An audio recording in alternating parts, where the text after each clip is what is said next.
Hi guys, welcome back to my channel. I hope you're having a great day so far and welcome to today's video, which is going to be 10 old products that I discovered in 2023 that are amazing. Nothing new, nothing that came out in 2023, but they somehow wormed their way into my drawers and my heart in 2023. So without further ado, let's get started. So first up, this Chanel Ultra Latent All Day Comfort Flawless Finish Foundation, to give it its full name. And I feel like I even left out a few words. This is a classic Chanel foundation. I don't know how long this has been around, but probably many years. Someone let me know in the comment section, but I never tried it before. I tried it this year because I wanted to do my Chanel foundation roundup, ranking, and just general chit chat about Chanel foundation video. And I feel like this was one of their real core foundations that I had never tried, so I had to try it to make that video as comprehensive and useful as possible. So try it, I did, and it's such a great foundation. It is undoubtedly on the too matte for Charlotte to use very often scale. It's a classic matte foundation. It's not a really dry, heavy, cakey matte, but it is certainly matte. There's no like luminous, glowy matte. It's just a matte. It's matte. Matte-y matte. So it's certainly not like my preference when it comes to a finish, but it is an excellent, nicely wearing matte, very smooth and flawless foundation. That if you are a matte girl, it's certainly one that I would recommend trying. It has tricky shades for me, but if you can find a great shade and you like a matte foundation, this is such a good one that I knew nothing about. Another foundation that I feel like I gave a one-off go to years ago and never really developed like strong feelings towards one way or another. I got a sample, I think this is what happened, years ago. I got a sample of this at the airport on my way to holiday and I tried it a couple of times on holiday and that was it. I was like, I tried it. This year I was really starved of new foundations. I feel like there weren't that many that came out and there was certainly not a lot that I was particularly interested in that came out. But I really had like a hankering after trying new foundations, and I asked you guys, what's the foundation that I haven't tried yet, or you think I haven't tried yet,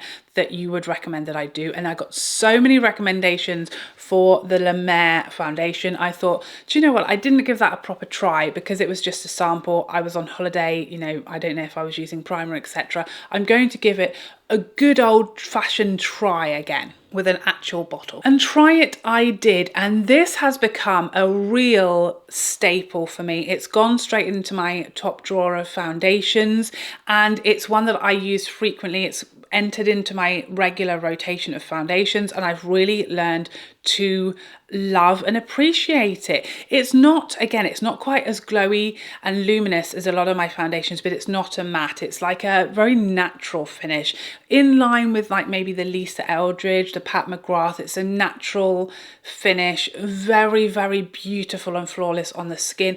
It's light, it's got a nice light consistency and feel on the skin, and it also looks very light and natural and airy, and it's super flawless without having a lot of coverage. It's like a medium coverage but really flawless, really evens out skin tone, wears fantastically well, and I've really grown to love it. I don't use it as much as say my Tom Ford or my Haus Labs or my NARS because it's a little less glowy, but I love mixing this with a bit of the Charlotte Tilbury Hollywood Flawless filter or a glowier primer to give it a bit of an extra glow, and then it can be more my type on paper. But this is an excellent foundation, a very natural one, and one that I've really been enjoying using now that I gave it a proper college try. Now that I actually gave it a proper fair at home bottle try. Sometimes a little diddly sample just doesn't quite give you enough time to get your thoughts together, you know. Next up, a powder that entered my life very recently but must have come out years ago. It's the Tatcha Silk Powder. I don't try many powders, that's number one. I would never buy a newly launched powder because I just don't use them. I don't really like powder at all or use it. So I would never have tried this, but I was sent this in PR and I thought I'm going to give it a little try. It's so good.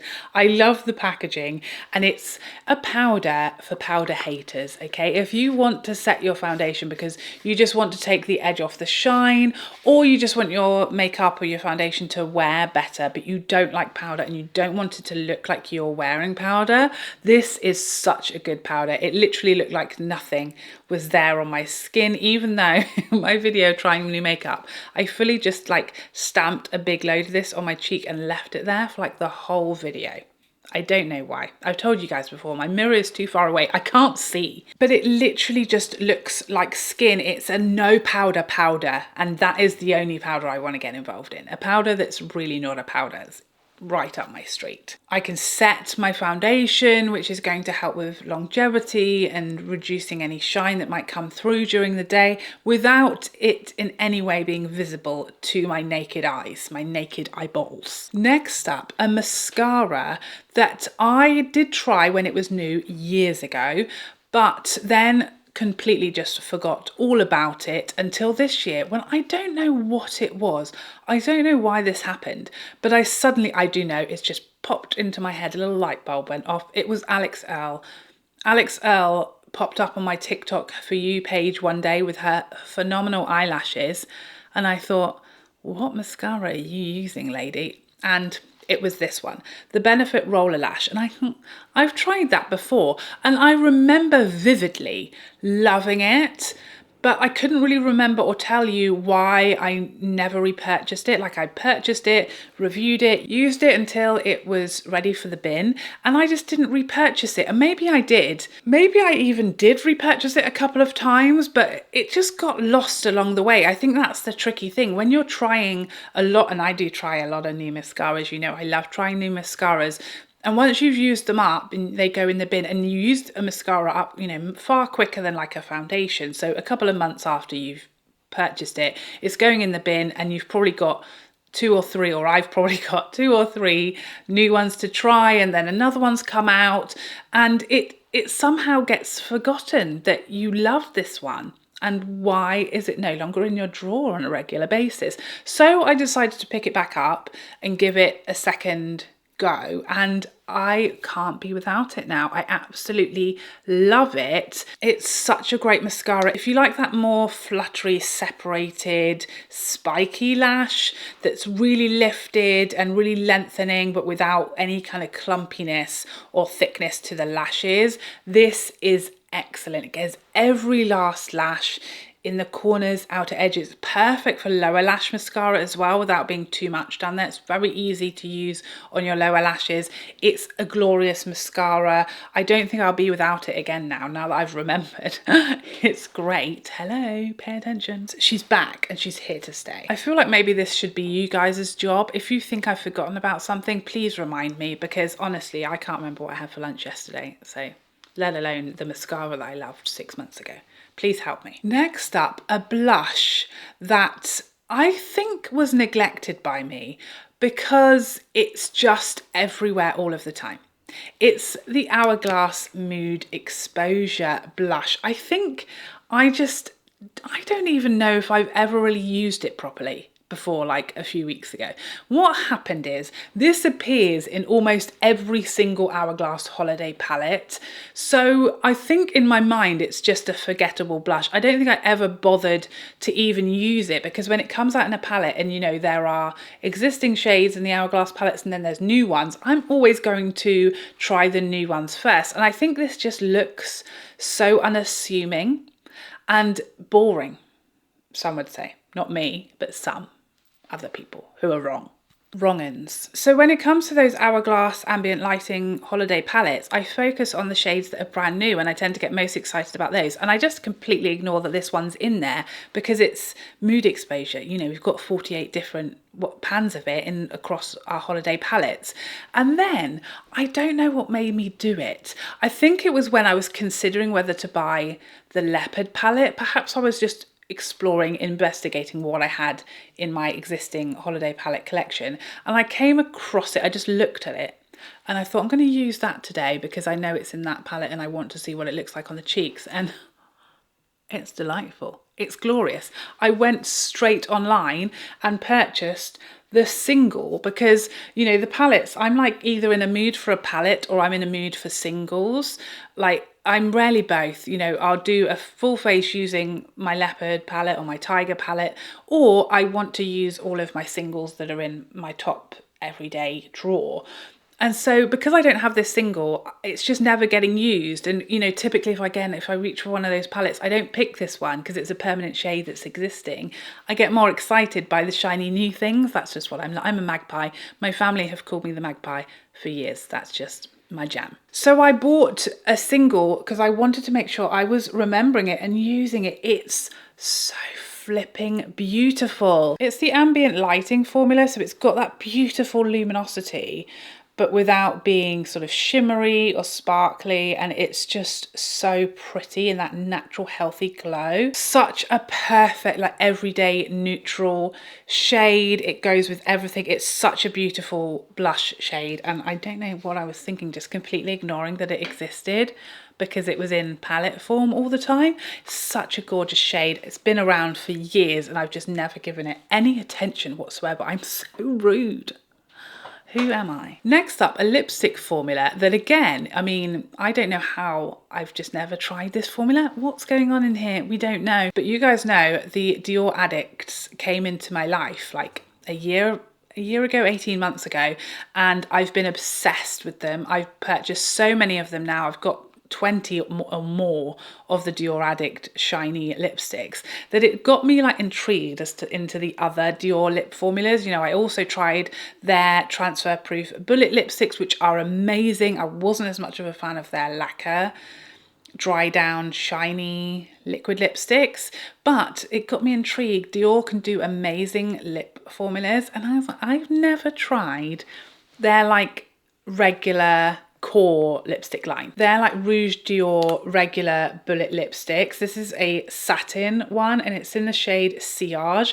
I immediately, when I realized I don't own any of these and I've never tried the formula, I instantly thought, this is ridiculous. I must try it instantly. And I've been on the lookout for the perfect caramelly nude. I feel like it's hard to find a really warm toned caramel lip colour that isn't too light or too deep. And I saw this is the shade Sillage and immediately was like, well, that's it. That's the perfect caramelly nude, not too light, not too dark, beautiful satin finish. So I purchased it and it's amazing. These are so lovely on the lips, so comfortable, feel so hydrating, the perfect amount of pigmentation. This shade in particular, I think it's quite weirdly hard to find a nice warm caramel nude that's right in the middle, and this is it. It's delightful. I absolutely love it. I don't know why I've never tried this lipstick formula before or what I think I'm doing, but I'm failing you all is what I'm doing. I can only apologise and promise to do better. Another lipstick formula that got completely blown out of the water and forgotten about last year is this Sisley Phyto Rouge lipsticks. I can't tell you what happened to make me pick this back up. So the problem with these lipsticks, why I never really gave them a second look, is because they came out almost at the exact same time as the Dior Addicts, and I think maybe the YSL Candy Glazes as well. They all came out around the same time. There was like a barrage of those really shiny bullet lipsticks, and this came out with those, and I just think that the YSL Candy Glaze and the Dior Addicts gazumped this formula when first trying them, and therefore I just thought it's rubbish, never use it again. That's what I thought. I can only apologise. And then for some reason, I think I was just searching through my lipstick drawers one day, looking for the perfect coral shade that was really like sheer and subtle, but a bit shiny. And I was just kind of looking through all my drawers, trying to find this specific shade that I had in my mind's eye that I wanted for the day. I don't know what was going on. That's what I was doing. And I came across the Sisley lipstick. The shade was sheer coral, which I then lost that same day. This is the saddest story ever. I left it somewhere in the safari park and they claim they have never found it. But when you look at the packaging, I imagine it's being mistaken for one of the tigers, and or it's like camouflage. Maybe it got dropped onto a tiger's back and it's camouflage and no one can see it. I'm assuming that's what's happened. But that day I fell in love with this formula and was like, why haven't I been using these? And I've since gone out and bought like 3 more shades, and I've asked for a replacement for the coral one that the tiger stole for Christmas, because I now can't be without it. Like that day I found it, rediscovered it, and was like, oh, I love it so much, and lost it that same day. I mean, only me. This is a new shade, which is Sheer Beverly Hills, very light. I pretty much need a liner to wear this one, but this formula is so lovely. It very much reminds me of the Charlotte Tilbury Superstar lips. It's somehow creamy but glossy, great pigmentation, really flexible, very much like the Dior Addicts. You can use them very sheer, or you can build them up to like a medium opacity, as much colour as you want, wear them however you like. Really comfortable, a lovely feel on the lips, glorious packaging and refillable. So you only need to buy 1 bullet and then you can buy refills. Such a great formula that I just didn't give a chance to initially. I am just so sorry. What a disgrace of a human I am. Next up, an eyeshadow single that I swatched years ago when these first came out and wrote them right off. I think what happened is I swatched a load of them on my hand and my hand just got so glittery, covered in glitter. And it was the stuff of nightmares. You know what glitter is like. You know, you even think about using glitter somewhere and it's on you for the rest of your life. There's just specks on your clothes and in your hair and on you, despite showering and changing clothes. It's there for life. It's a big commitment, is glitter. I think maybe that happened. I don't know what put me off these. Maybe they just were not what I expected at all, but I swatched them on my hand and was like, no, they're not for me. And that was it. I never tried them.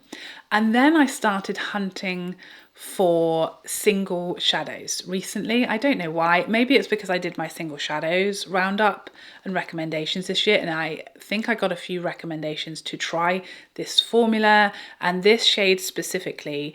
These are the Hourglass Scattered Light Shadows. This shade is Smoke. What was wrong with me? Because I swatched this now and I can't fathom what it could have been that put me off. My only thought is whether the samples in the shop, I was in a Space NK, I think, when I swatched them, maybe they were like old and dry or something, or they've just been touched by too many rotters' hands. I don't know. Because how could she have swatched that and been like, no thanks? I'm not being funny. Look at it. What could possibly have been my problem? I just do not know what the issue could have been, because it just looks glorious to me. It looks wet. So beautiful. They look just, they reflect the light just so stunningly. And now I need like 5 more shades of them, but it's kind of hard to find good swatches online. I don't know why, but please recommend me what shade. This has now become instantly my #1 all-time favorite one and done shadow. Who would have thought of a formula I never even wanted to try? I tried it. My #1 ever. It's just so easygoing. I actually prefer this to the Dior, is it Mitza shade that I've been raving about? I prefer this one. It's just a bit more reflective, smoother maybe, but definitely a bit brighter as well. And I just love this shadow just all over the lid, blended up into the crease and lower lash line. It's so pretty, but so easy, so effective. I get so many compliments when I just use this as a single one and done shadow. It's the prettiest ever. #1 shadow. Ridiculous that I just ignored it for the years. I don't know what happened that day. Maybe I was drunk.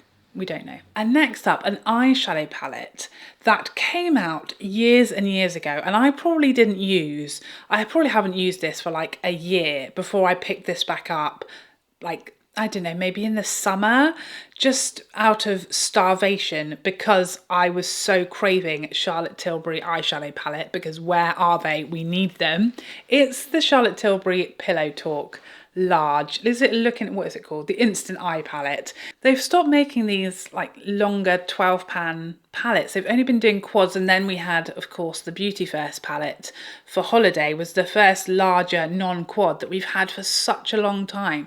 But I think at some point this year, I was just so starved of Charlotte Tilbury eyeshadows that I went rooting and hunting for this one and started using it again. And oh my goodness, it's such a banger still. It is gone now, I think, from most places. I don't know if you can find one. If you can, grab it because they are in limited supply. I think it's gone forever. But I picked this one up and started using it. I got so many compliments. Every time I wore this in a video or posted on Instagram, you guys were like, what is that on your eyes? What is that on your eyes? This absolute ancient retiree. It was so old and so used, and I've sort of used it, and then, you know, newer, shinier things have come along.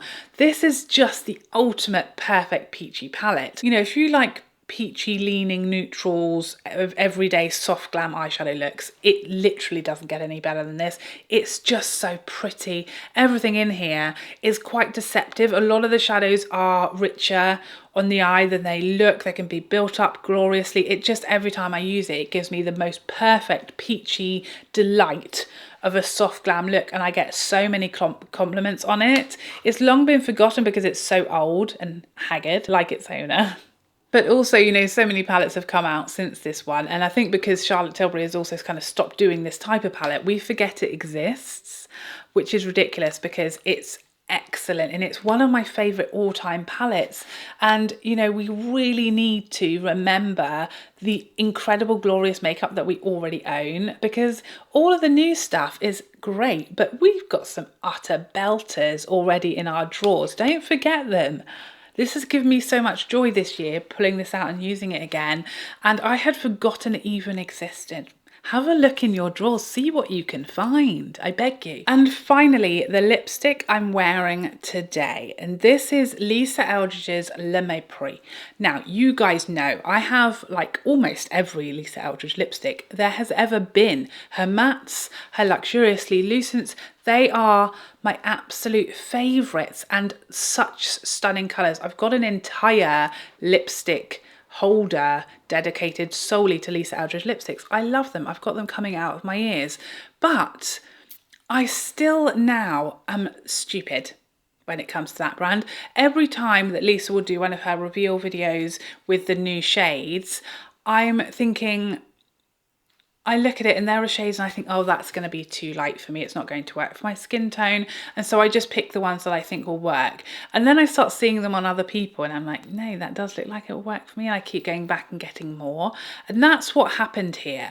I think Le Mepris came out, I think it was like her spring summer collection 2022. So like 18 months ago now, almost. This shade came out, and I was just like wrote it off because I thought it was going to be too light for my skin tone, and so I skipped it. And then I think I saw someone posted a swatch or posted a look with it on Instagram, and I thought, why do I not have that shade? Ridiculous. So I bought it, and it's now one of my all-time favorites from the whole brand, given how many I have. That is quite the achievement. It's just the perfect, like, peachy, everyday nude in the Luxuriously Lucent formula, which is my favourite. It's glorious. It's so pretty and soft, but, like, peachy enough that it's, like, my type of colour. It warms up the face. It's so beautiful and elegant. It's perfect spring. It's, you know, not so peachy that you couldn't wear it in winter. It's so lovely. It's so versatile. I can wear it with a liner and it looks glorious as well, but I don't need to wear it with a liner either. It's such a beautiful shade that I was so wrong in thinking I didn't need. And I'm very glad I discovered it. I think when there isn't a new Lisa launch for a while when it comes to new lip colours, I tend to go back and look for any that I don't already have because I get starved and I just need a new Lisa lipstick. So I feel like that's going to happen to me again soon because we missed out on the winter or the holiday collection that we usually get some velvets. And so I've already got that craving for new Lisa lip colours. I can feel it coming. So there you have it. Those are 10 golden oldies that I either rediscovered this year or discovered very late to the party for one reason or another. These are absolute golden oldies, let me tell you. Please let me know some golden oldies products that you love and think are just excellent still, but they were released like 1, 2, 3 longer years ago. Please let us know what we're missing out on, what we're forgetting about, what we've never tried in the first place but we need to get involved with. Give me a recommendation for an older product to try in the comment section down below. But I hope you enjoyed this video and I would love to see you in the next one. Otherwise, take care for now. Bye bye bye bye.